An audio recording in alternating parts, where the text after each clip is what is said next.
States of America, and to the republic for which it stands, one nation, under God, indivisible, with liberty and justice for all. Please be seated. Dr. O'Neill? Present. Mr. Heater is absent this evening. Mrs. Barnes-Griffin? Present. Dr. Washburn? Present. Mr. Irvin? Present. Mr. Lowe? Present. Thank you. Mr. Reynolds. All right, we have Muncie Central High School first. Yes. Muncie Central. Good evening, everybody. Good evening. If I'm in front of you, that means we're started another school year, and we've successfully made it to this point in the year, and we're happy for that, and happy for the opportunity to get up and share a few things about Muncie Central. And I'm going to follow Brad Jerome's advice and be bold and be brief, so you can hear from a couple of our students and one of our teachers. So thank you, Mr. Jerome. Okay, so we'll go through a few celebrations.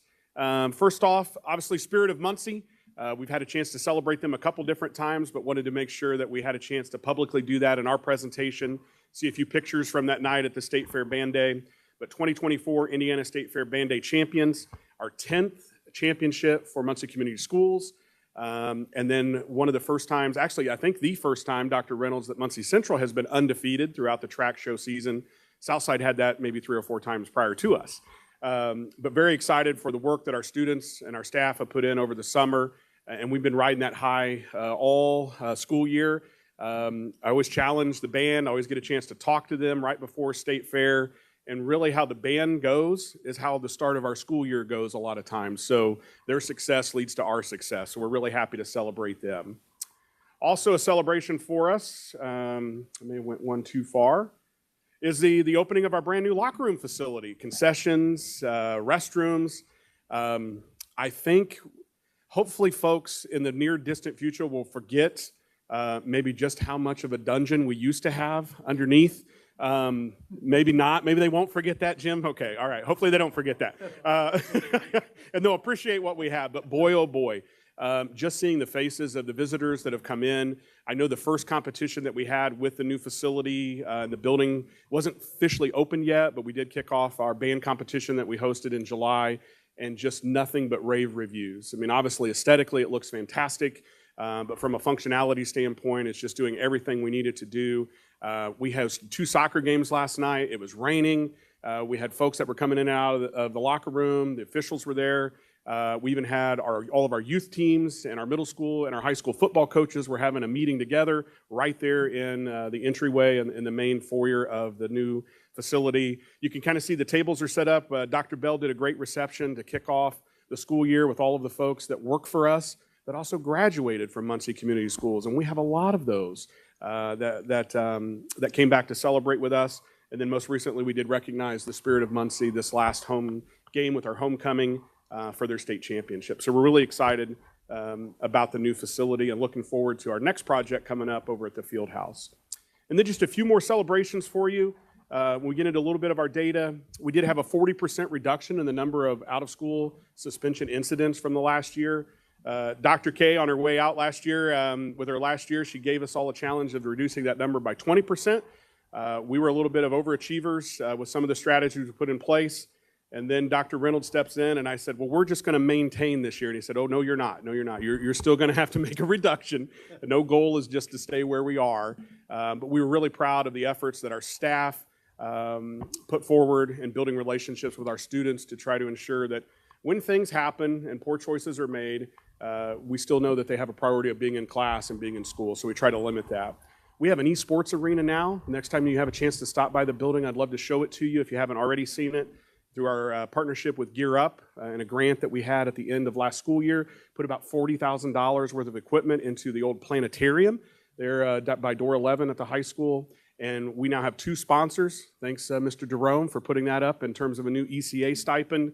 But 2 of our sponsors, Mr. Hauser and Mr. Lakes, 2 hours every night, almost 4 nights a week for the last couple of weeks. I don't even know what they're doing in there. I just know those kids are having a blast. So esports is up and going at Muncie Central.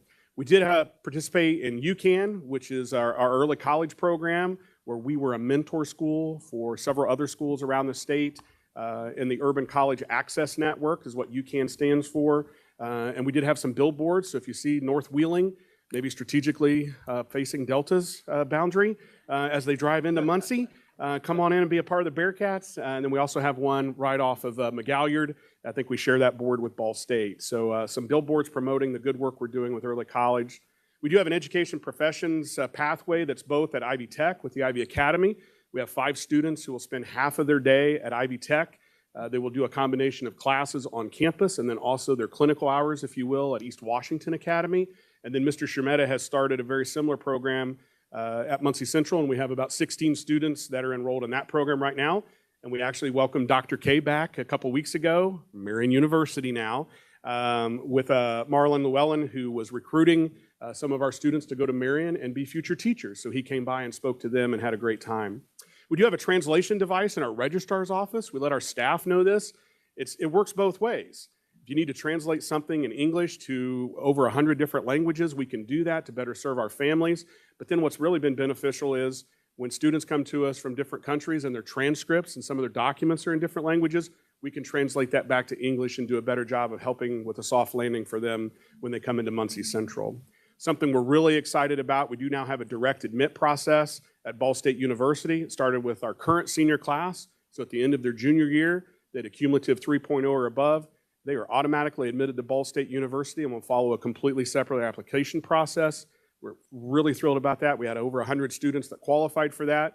And I think, Dr. Reynolds, you reported recently we had about 52 of those students that actually completed the consent and are well on their way to working with Ball State to hopefully matriculate onto their campus and have a great time as Cardinals. So our partnership is continuing to evolve with Ball State.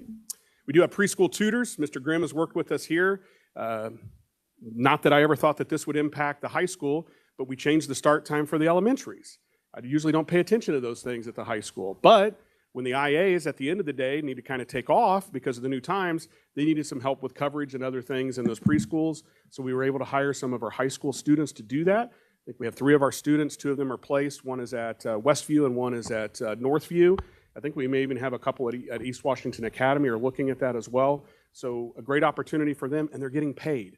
Because about the only thing that we've done when they come up to me, I ask how it's going, great, but there for a while is when am I getting paid? I think we've paid all of them up to this point, Brad, so we're in good shape. They quit talking to me about it, but they love it. And then one final success for us, our graduation rate in 2023 was at 81.63%, and through a number of things, number of initiatives, strategies, and efforts from our teachers and staff. Right now, we're projected in January to see a graduation rate for our most recent graduating class of almost a 4% jump to 85.29. So we're really excited about that. We have a high school graduation CAN meeting next Monday where I'll be able to share that.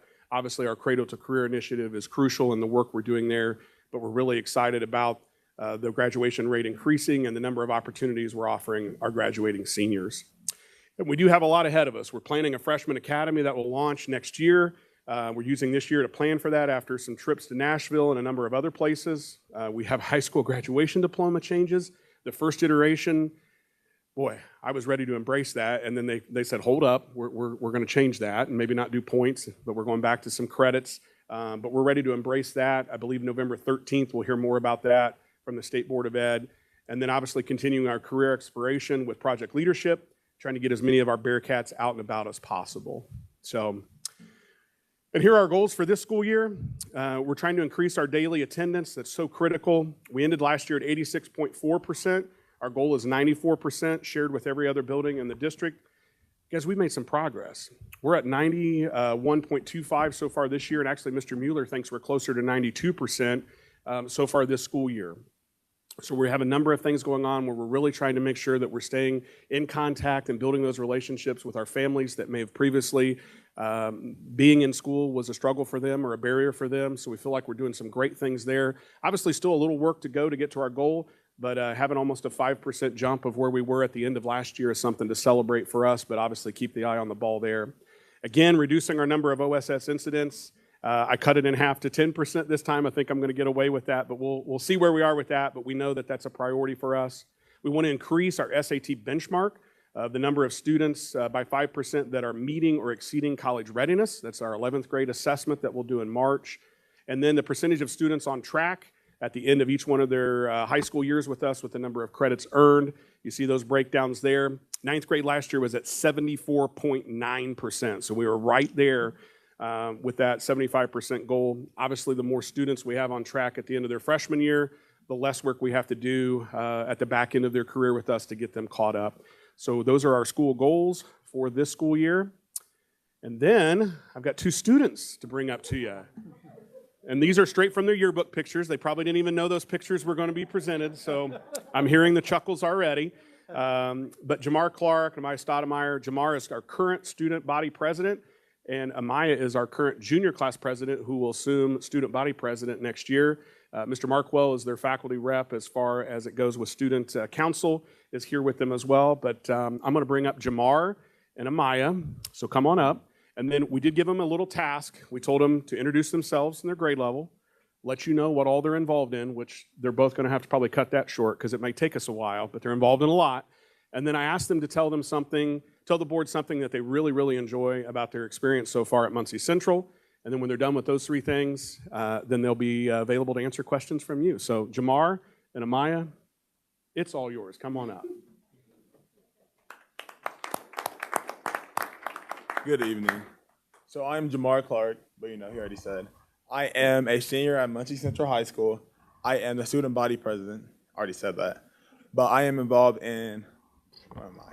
Early college mentor, senior class president, NAACP president, freshman mentor, diverse cast, HBCU scholars, FCA, recycling club. So I always forget. Oh, I did football for 2 years. Now I do tennis for 2 more years, track for 4 years. And I have some other clubs, but I forgot. I forgot off the top of my head. But what I like about Central personally is the student involvement. I like the, would you supposed to go first? Okay, my bad. I like the student involvement that we have. So I like the Purple Mayhem passes. I like the student council.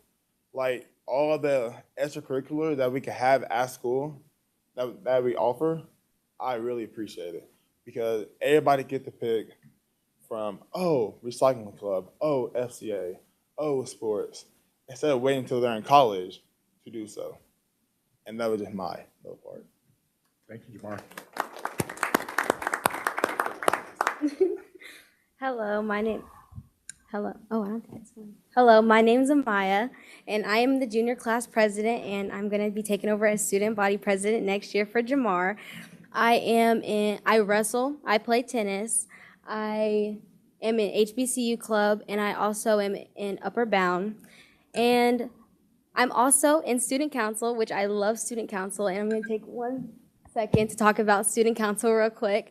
I love student council because I feel like it's given me an opportunity to really get my voice out there, be heard by people that I normally feel like I felt like before when I wasn't in it, I wouldn't be able to talk about, if that makes sense.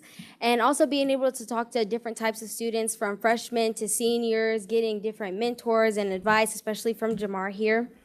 And then something that I really love about our school that has also personally aligned with me is our early college program. I love getting college credits while I'm in school.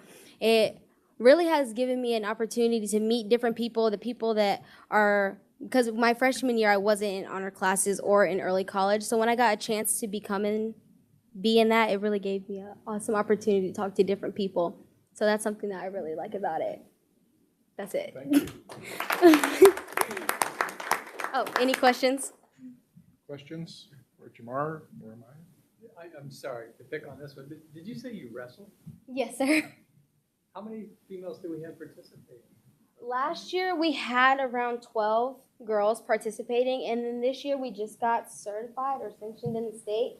So we're having a lot more girls show up, and we get to really, on Fridays we have after school wrestling, and girls from all over come to our school and we wrestle, and it's really amazing. I love it. I think it's good because it's also a form of self-defense too. To understand how to put somebody on Yes, sir. their back. Yeah, good stuff. Thank you. So, in no particular order, what are your plans long-term after high school for both of you? So I don't know where I want to go to college yet. Well, I know either IU Bloomington or Tennessee State, but if I don't get accepted, even though I probably will, but I can just go to Ball State whenever in doubt. And then I know I want to do, what's it called?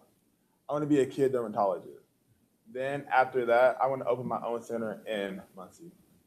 Okay. Pediatric dermatology. Yeah. Amaya? I want to go to Howard University and I want to go into finance.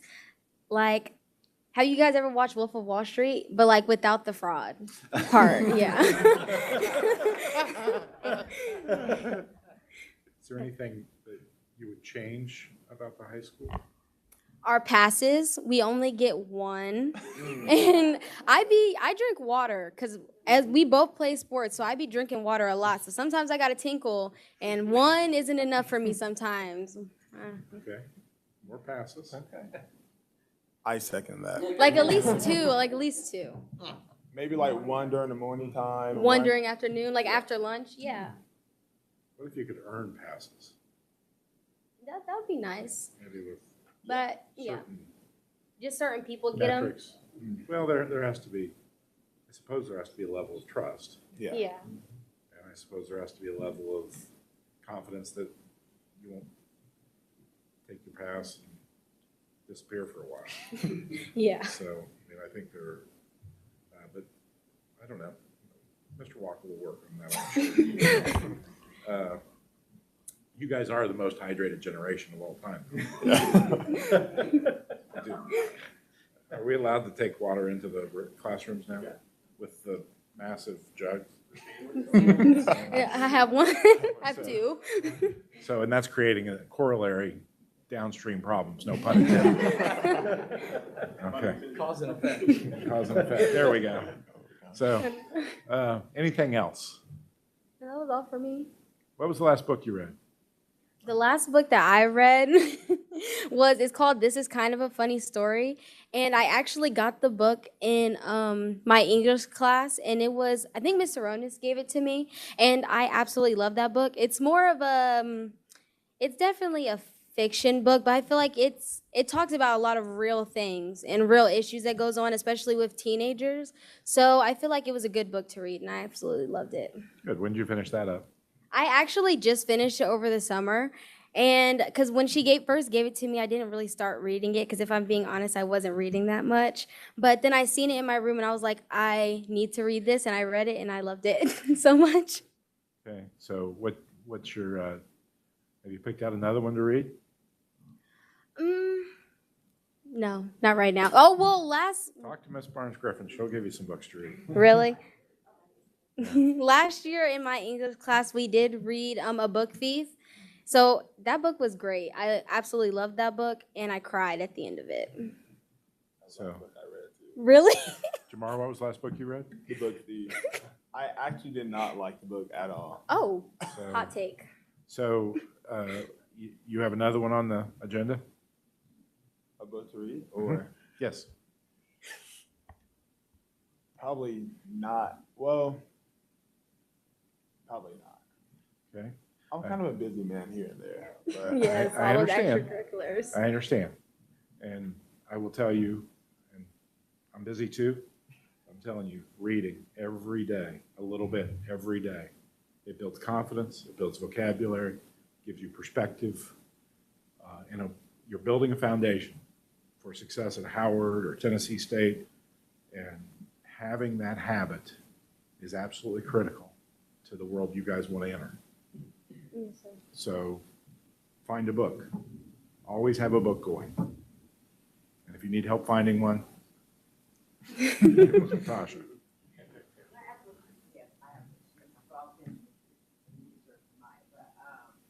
Talk to me a little bit about cell phone policy. How has that impacted the high school?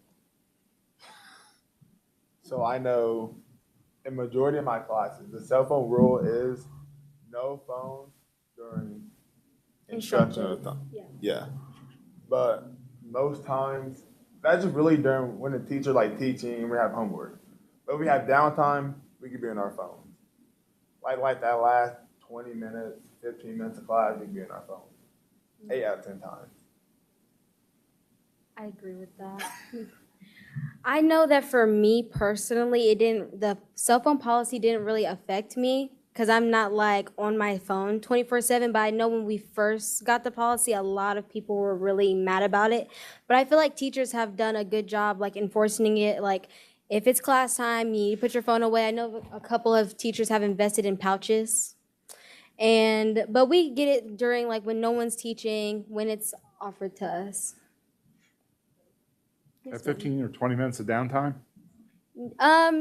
For me personally, it's probably like Not your phone. Pull out a book. Yeah, or down, yeah.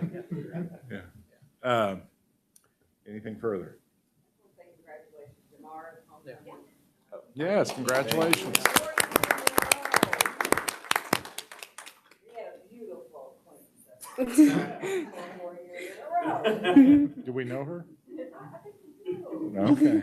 Do you guys have anything else you want to chat with us about? no, I don't. Okay, well, thank you for coming tonight. Of It's been a course. delight to have you, and we're very proud of you. Thank you.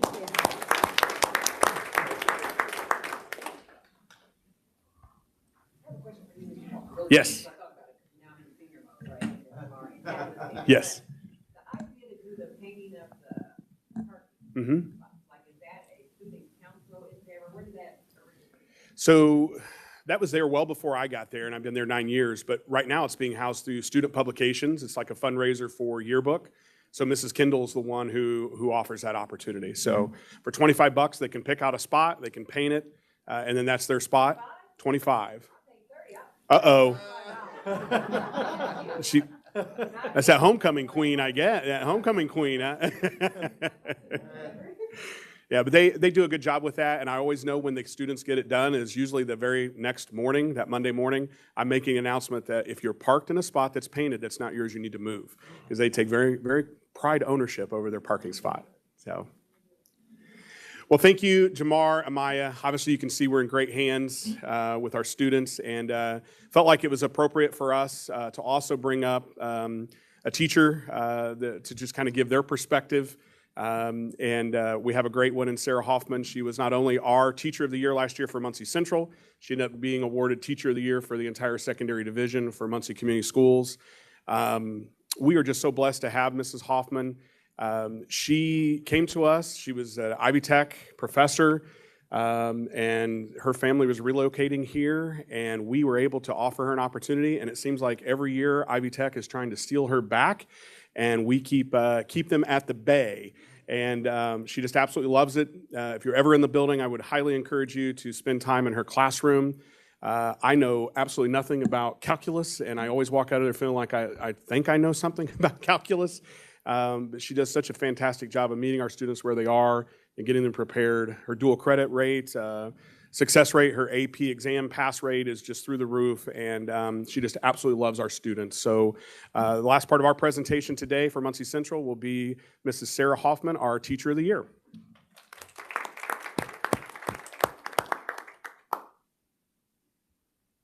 Hello, everyone. Thank you for having me today.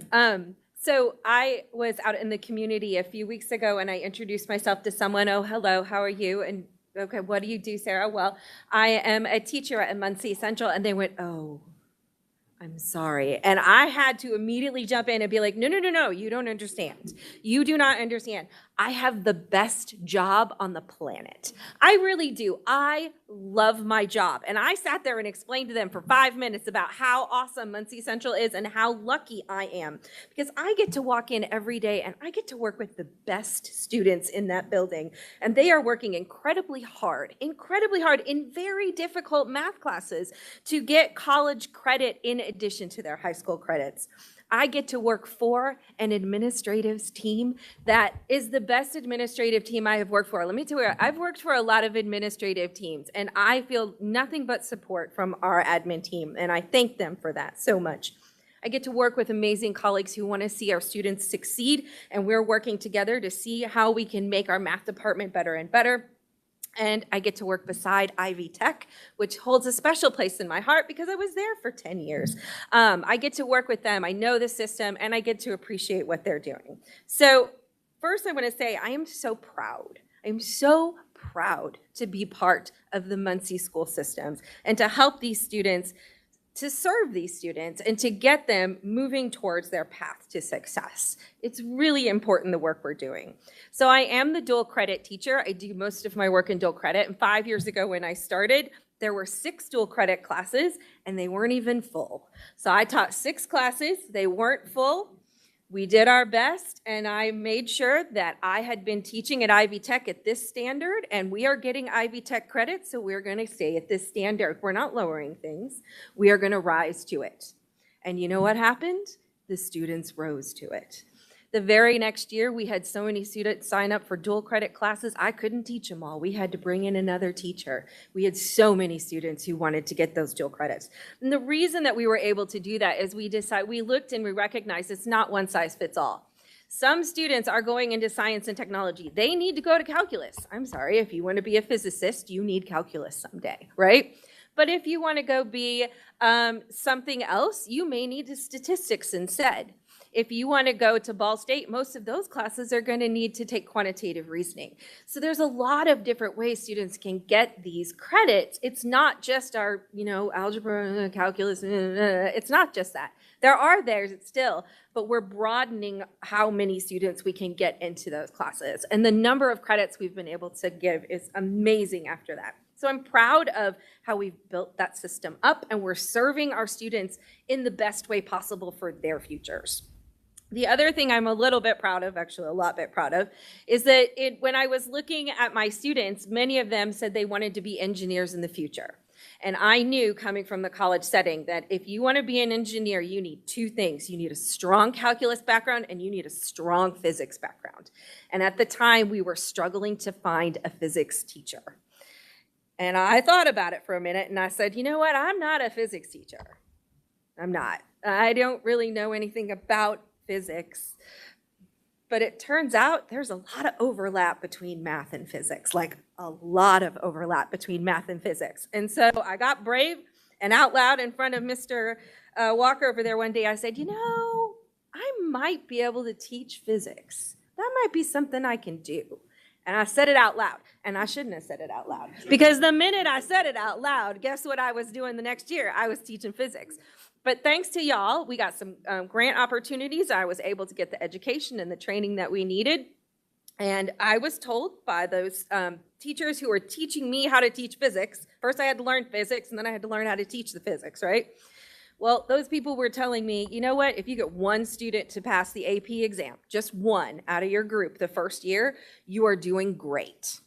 Well, we had not only 3 pass, but they passed with 4s out of 5, not just a 3. So, first time through, not too shabby. This year, I've got a significant more number of students who are in the class, and I've got 3 juniors who are looking at me going, so can you teach us calculus-based physics next year? Because I think we need calculus-based. I'm like, hold on, people. Hold up. We'll talk, but let's hold on. But they're excited. They're excited about doing math. They're excited about doing physics. And that is what we are looking to do with Muncie Central. I'm really proud to be blessed to be in the classroom with those students every single day and working with the colleagues that I work with. And so I want to thank you for supporting us. I want to thank you for the work that you do in supporting us, because it would not be at this point if we didn't have a strong school board behind us. So thank you very much. Thank you very much. Yes, of course. So do we have any questions, Ms. Hoffman? Did you guys? You should see me at the end of class. Like, he's like, oh, we got 15 minutes. No, they don't. I'm running around class. He was in my class. He did not have 15 minutes at the end of my class. Let me tell you what. You and your husband, it looked like, had a wonderful sabbatical this summer. We did. We had such a wonderful rest. And I think that was good, because you should rest during the summer as teachers, right? Yes. And come back and be full of energy and ready to go. And I learned a few things about physics while we were in Italy. Funny enough. Well, maybe have him come in and teach a short symposium on ancient Italian history. Absolutely. Ancient Greece. I mean, there's a Ancient lot of Greece, crossover yeah, there, yeah. right? Well, thank you so much. Of We're course. extremely blessed to have you in this role and doing it in the way you're doing it. And I am just so pleased that at Muncie Central we have that sort of passion at a level where across the state schools are struggling to find educators who are willing and able to give students that foundation that I talked about. And I want to pump our dual credit program, So- y'all. We are doing, you've seen the numbers. We're doing amazing. We are So doing such an amazing job. If there's anything you ever so need from us, let us know, please. I will let you know, absolutely. Thank you. Thank you very much, all of you.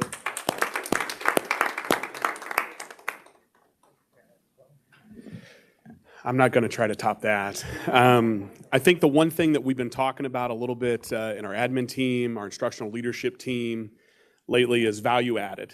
How are we adding value for the work that we do at Muncie Central? How do we add value to our teachers to where they feel comfortable and blessed to come in every day, to our students that feel trusted and supported? And I think you've heard from a couple students and a couple teachers who, at the end of the day, I think we just get out of the way and let them do their thing, but they bring so much value to what we do. We're really proud of the work we do. 9 years being the principal there, I've had a front row seat to everything you have. And I'm prouder today than any other day that I've served at Muncie Central, and it's a blessing. So thank you for giving us the chance to share a little bit about what we do. Dr. Reynolds, we went a little bit over 15 minutes, your last couple board meetings, so I apologize. But at this point, Dr. Reynolds and Brad, I was bold, I was not brief, but I will be gone for you. So thank you, everybody. We appreciate the support. Stay there for a Yep. second. We banked some time. Okay, perfect. Could you go back to the percentage of students on track? Yes. Yep, the one right above the student pictures should be our, there you go. So what's the state graduation rate right now? I think we're right about 91 is the state graduation rate. And just out of curiosity, how did your team come to those numbers at those grade levels? So when we started, Mr. Williams, tracking this on a really significant basis a few years ago, our baseline was 55% of our freshmen were on track, and that's probably been about 4 years ago. We were seeing that obviously if 55% of our freshmen are on track at the end of their freshman year, then getting to a graduation rate that would meet the state average or exceed it was going to be almost next to impossible. So we started putting a ton of interventions and support in. We're on a master schedule now that's a block where students have an opportunity to earn 16 credits a year as opposed to what was 14 before. So we've done a number of things to look at that. But ultimately, in June every year, we sit down actually with our instructional leadership team. We sit down with our counselors. We sit down with our student assistance coordinator. We now have a family navigator at Muncie Central this year. And then the team from Ball State when we meet over at Southside Middle School. And we really analyze our data from the year before, and then we try to establish what our benchmarks are moving forward. So when we first initially started this process, we had a bold goal of 70% of our freshmen to be on track when our baseline was 55. And then we got really close to that the first year. The second year we exceeded it, and then we've ratcheted that up every year since then. So where are you at the end of, say, 23-24 school year? Where were our students? Where's that? At the end of the 2023-2024 school year, where were our ninth graders, 10th graders, 11th? Our ninth graders were at 74.9, so we were right there. And then we were at 78% for our 10th graders. We were at just under 79% for our 11th graders. And our 12th graders were right at about 79% as well. So we went. Ended up getting to a graduation rate of 85%. Correct. And Yep. Was that, how did we explain how we got there? So it's kind of two different things, and we talk about that in our day-to-day of it's apples and oranges almost, where if you simply just take the number of students that are in the senior class, and at the end of the second semester, you run a report that says how many students have 40 or more credits, we are right about 79% of those students. But when you look at the graduation rate and how that's calculated, we have our mobility students that are considered in there. You have students that are early grads that are part of that graduation rate that would have graduated at the end of their junior year as well.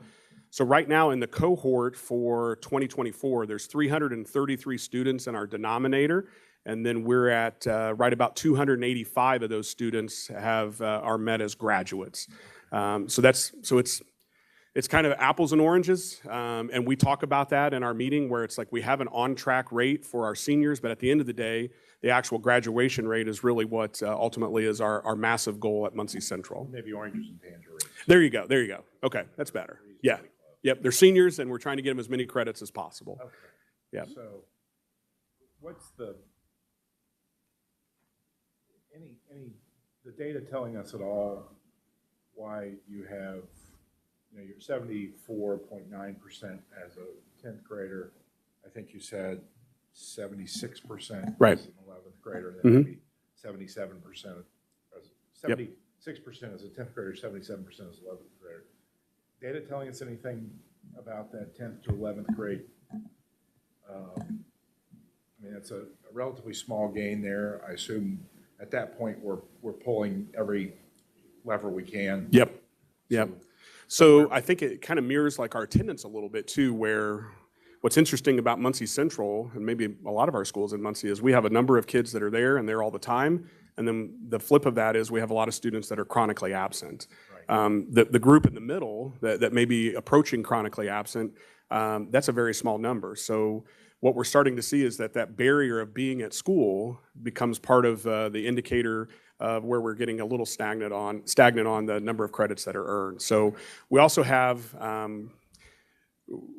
when you start to look at it from a standpoint of, we're starting some of our in-school interventions, which is our graduation academy. It's a half-day program that's primarily for upperclassmen. And then our MCHS online program, that's primarily for upperclassmen as well, where we try very hard not to have any of our freshmen, I don't want to say taking up seats, but really we have other opportunities to try to get our freshmen in front of teachers, live talk classes during credits, before we have to get into a credit deficient alternative setting for them. And a lot of times when we get students in those credit deficient alternative settings, we start to see a ton of success. So our graduation rate is really, when it starts to get to that point where we're ticking up by a couple percentage points every year when we get to the summer. I think most of you know this, but September 30th is our deadline for anyone to finish and consider to be an on-track or an on-time graduate. We just had one student from this last senior class that finished this week that's still been working in an alternate setting with Mr. Smith and Mrs. Johnson. We anticipate 2 others will finish, so we're going to be really close to almost 86% with our grad rate once that September 30th deadline comes and goes. But and that's kind of the individualized part of meeting our students where they are. Understanding that this is reality. Let's define reality appropriately. Hey, it happened, right? We don't need to dwell too much on why it happened, but it happened, and now let's put a path forward. And our teachers do a great job with that, our administrators, our counselors, and we have a lot of support from central office to make sure our students are in a spot to try to tick up the number of credits that they're earning. But you also track, like what Mrs. Hoffman was saying, is maybe you have one student that first year passed an AP exam, she got 3.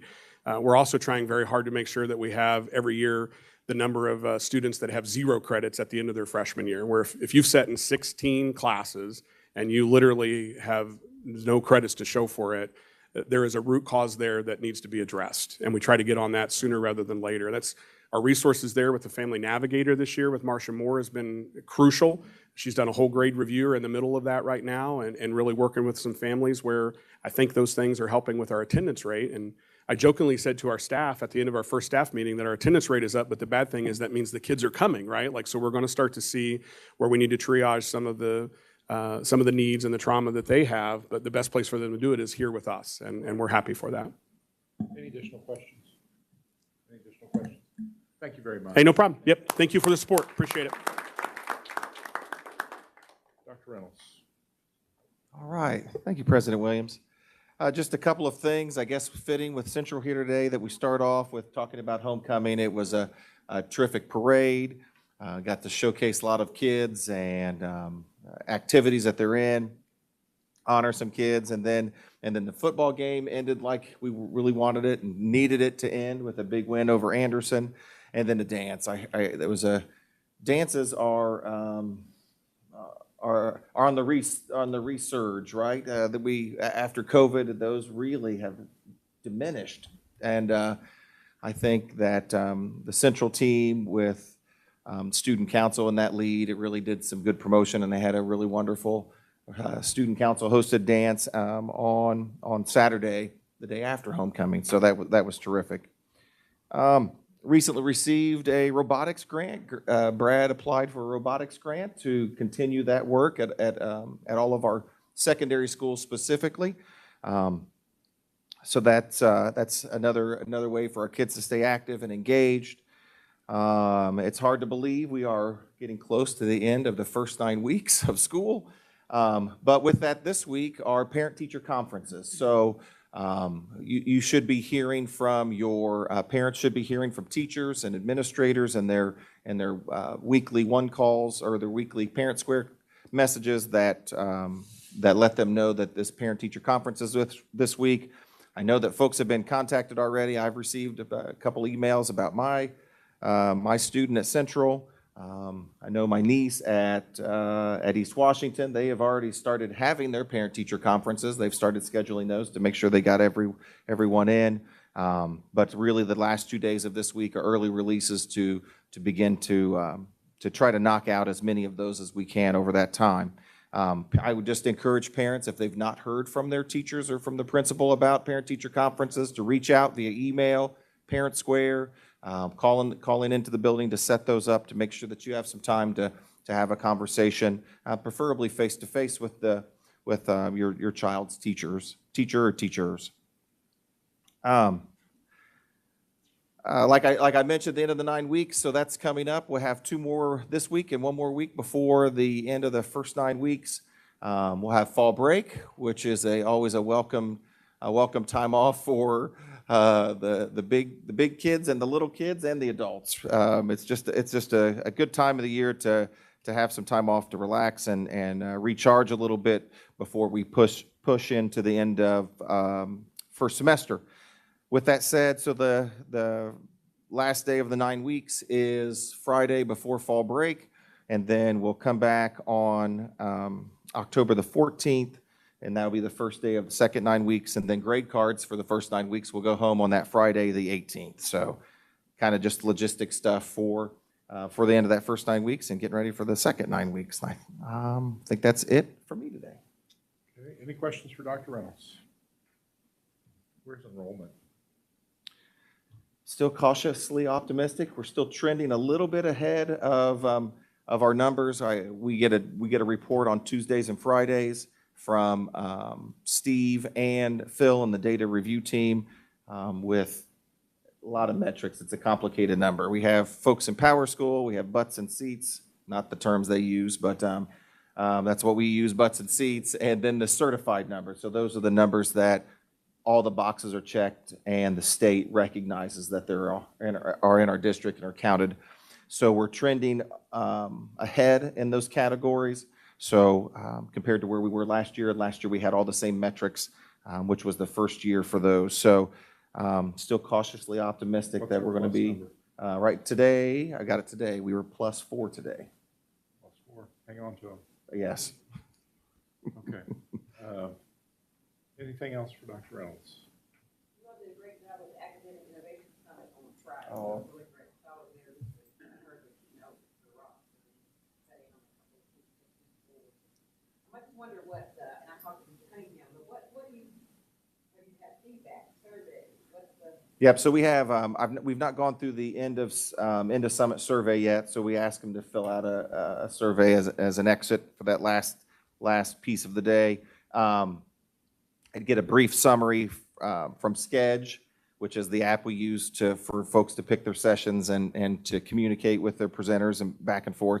Overall, I think the overall rating was a 9.5 for the summit. You know, the overall rating for all of the sessions, and then each session will have the ratings, and we've not broken that out yet. So I gotta recognize Eric and all of directors of education that were a part of that. Eric today or this week, Monday, Tuesday, Wednesday, is in Atlanta with the Department of Education and the launch team. I think that's Dr. K started that initiative 2 years ago, where they're really looking at high school redesign. I mean, some of the things that we're doing is maybe I believe is probably birthed out of some of those conversations that they started a couple of years ago.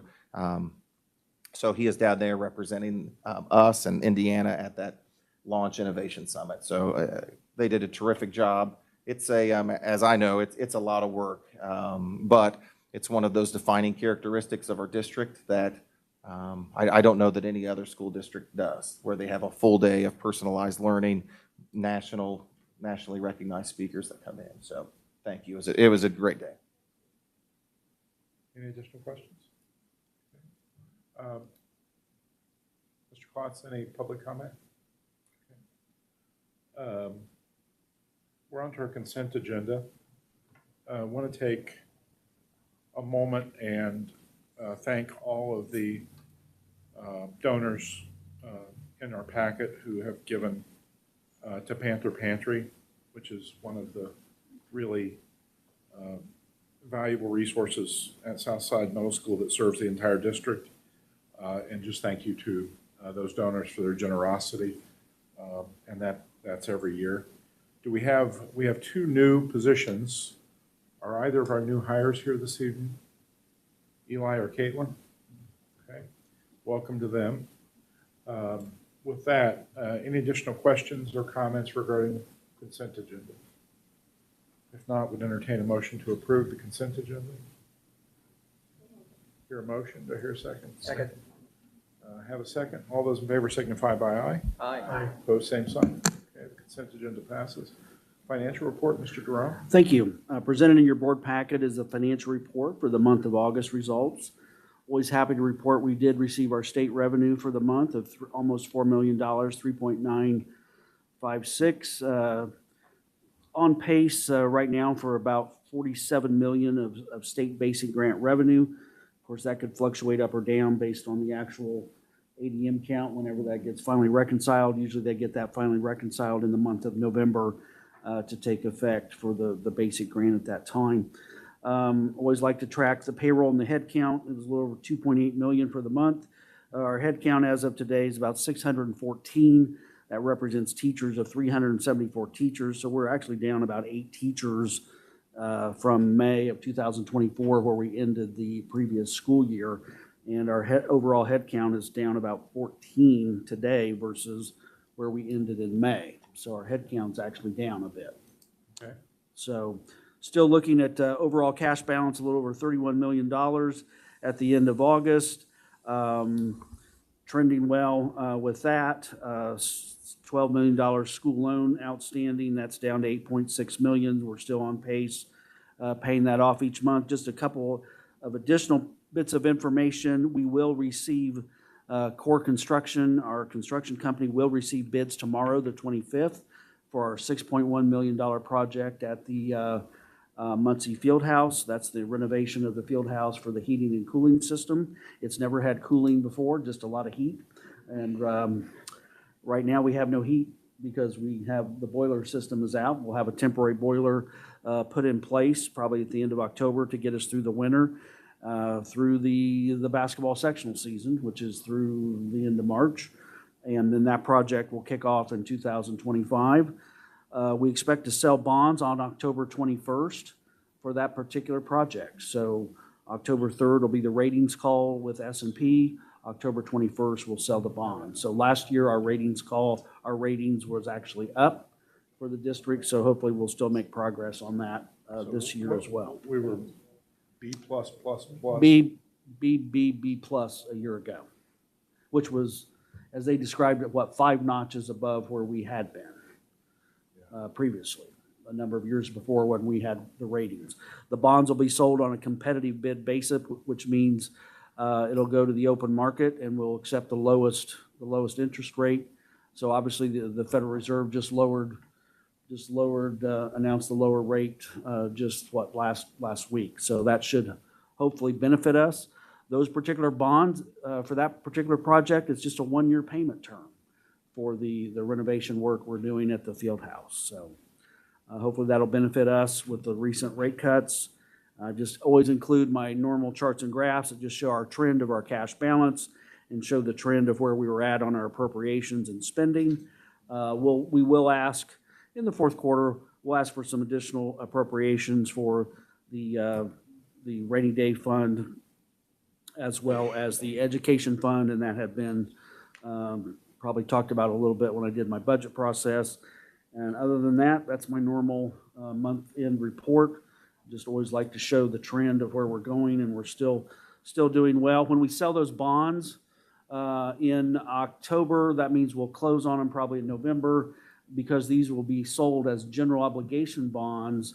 The proceeds go to our books, not a trustee bank, because they're general obligation bonds. So we'll have those on our book balance, and they'll be reflected in our cash balance, which then means we just pay the bills each month from the pay application when the construction company submits the bills. Presumably, we can keep those in an interest-bearing account. Oh, yeah, yeah, absolutely. Any questions for Mr. Durham? I don't know if this is Brad's question. I'm not sure how to ask it, but when I look at the ADM count, have we reached that plateau where that's where we're gonna be in the future? With no growth in our community, with no housing stock, with no industry moving in, maintaining that number is success. But growing much above that is. It's interesting because last year we were up, I think, about 60 students. 60. And this year, it's effectively flat. We've toggled between 12 over, 10 over. There's some indication that growth we saw last year and the year before was related to immigration. Okay. And, I suppose as the village project hopefully Well, could help. could help Yeah. with families. But my understanding from Dr. K, Dr. Reynolds, and others is that many districts around us are down this year. And I know that's what we're seeing in Randolph County, and I think Wayne County has certainly experienced a decrease. Richmond's down. So I think you're right. I mean, I think population's certainly an issue. And I'm not suggesting it's a bad thing. We just do a great job at teaching the students we have, which is what we're doing. Yeah. So that's the point. Teach the students you have the best way you can. Gary schools, I talked to their leadership late last year in Gary schools, which was, I think, at one point, 15,000 students. Gary Public Schools is about 2,500 students. So it's certainly transitioning. Brad, the ADM, not the ADM, the head count on our employees down 14. This question's for Dr. Mel. Any openings that are causing any heartburn? Good evening, President Williams and board members. We have science and math that we are trying to fill, and so we are reaching out to all avenues. I even, did a mini career fair, and we are looking to make sure we have people in those areas to fill those positions. We have our permanent building subs and others that are subbing in those, but we are looking for certified math and science teachers. Okay. And that's geared at the middle school. Okay. Any creativity you need to exercise in that process, feel free to do it as long as it's legal. So, okay. Any additional questions concerning the financial report? Okay, would entertain a motion to approve. So moved. Have a motion, will count Mrs. Barnes Griffin as the second. All those in favor signify by aye. Aye. Opposed, same sign. Okay, we have some revised policies, it looks like, in your materials, Dr. Reynolds. Yeah. Those are reasonably straightforward, are they not? Yep. Again, we work with Church, Hiddle, and Antrim to help us keep our policies updated. That first one in particular is I kind of liken it to the TAG grant, where it's not a lot of change, no change actually, but it has to be adopted each year. And I would say the most significant change would be the purchasing procedures and capital assets, where the state upped the amount of requirement for bid to $150,000. Is that right, Brad? Yeah.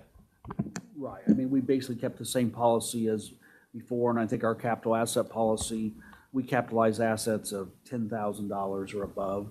And the policies I reviewed, we just made sure it was the same as what we had brought to the board a year ago. And so even though so we have to comply with the state statutes for purchasing, but as they change, we have to then approve that. Right. I didn't realize that. Okay. So we have to adopt them basically. Mhm. Sure. Okay.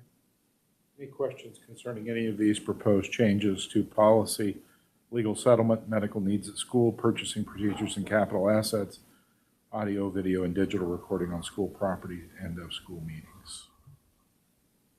Any questions concerning any of those? Okay, I would entertain a motion to approve those changes. Move to approve. Have a motion and a second. All those in favor signify by aye. Aye. Opposed, same sign. Okay.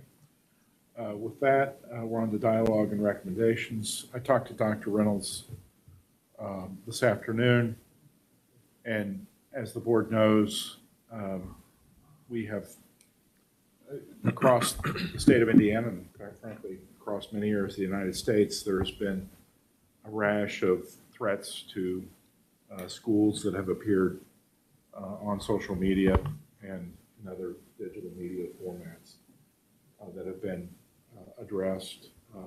And we've had our share at Muncie Community Schools, and I want to thank Dr. Reynolds and his team, Mr. Klotz and others for communicating actively with our MCS families, our students, our faculty, and administrators.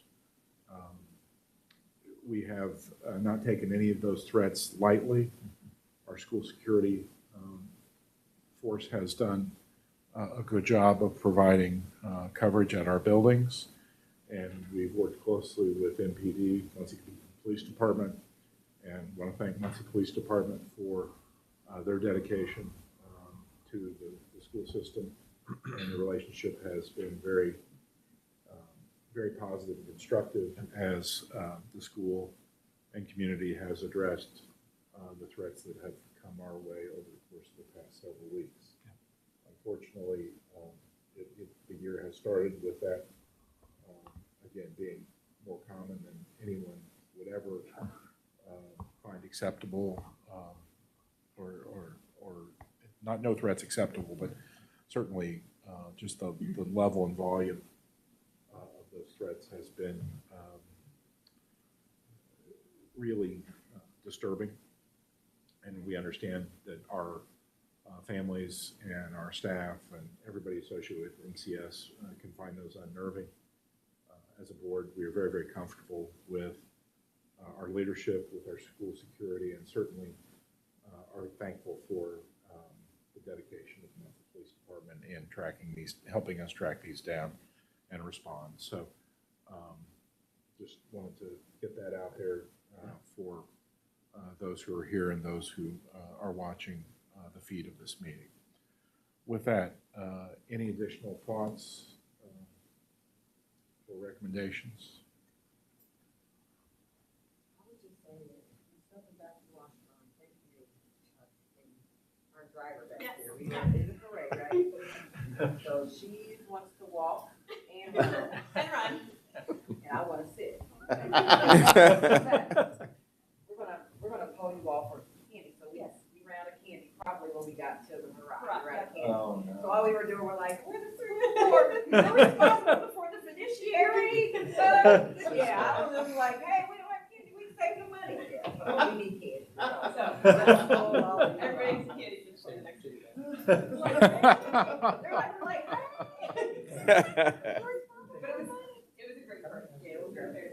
So I was out of town and received a call Friday evening from a citizen in Muncie. And this person said to me, I picked up the phone and he said, if student engagement and the level of energy and the smiles on the faces are an indication of how things are going at Muncie Community Schools, this homecoming parade is just a perfect event to showcase how good people feel about Muncie Community Schools. So the parade was well received. We were like, there's more candy He come in and it's like, Dr. Bell's here. They're like, can we have some of yours? She's like, no. Like, she is very frugal. But we were like, oh, the candy is up at Walnut and Weiser. Out here on the ground, right? So, almost 30 years ago now, I ran for judge. And I campaigned in a little town. West College Corner's in Indiana. College Corner's in Ohio. It's a town on the county line. The people in West College Corner vote in Union County, Indiana's election. People in the village of College Corner vote in Ohio's election. The parade starts for the 4th of July on the Ohio side. And we were walking with my float, and my dad, who was helping me hand out small American flags, gave out our entire contingent of flags on the Ohio side. And I said, Dad, you're not helping. So I've been there when you run out. It's a bad feeling because everybody else is looking for candy or whatever. Like, wait, we saw you over there on Walnut. You already been on Mulberry. You already got candy. So we need more candy. More candy. And, That's a rookie mistake. well, Rookie. it is. And at the, Oh, girl. We'll fix it. It's fine. We got it. We got it. and you know, I can tell you that at the holiday sing at the field house last year, the candy was dangerous. There were people just flinging candy. We gotta I got a better. you gotta deal with I got a that. better. Okay. Any immediate questions tonight? We can vote to adjourn, and we're 1 minute under an hour. Perfect. Uh, We do adjourn? Have a motion? All in favor signify by aye. Aye. Opposed, same sign. Okay, thank you. Everybody have a nice evening.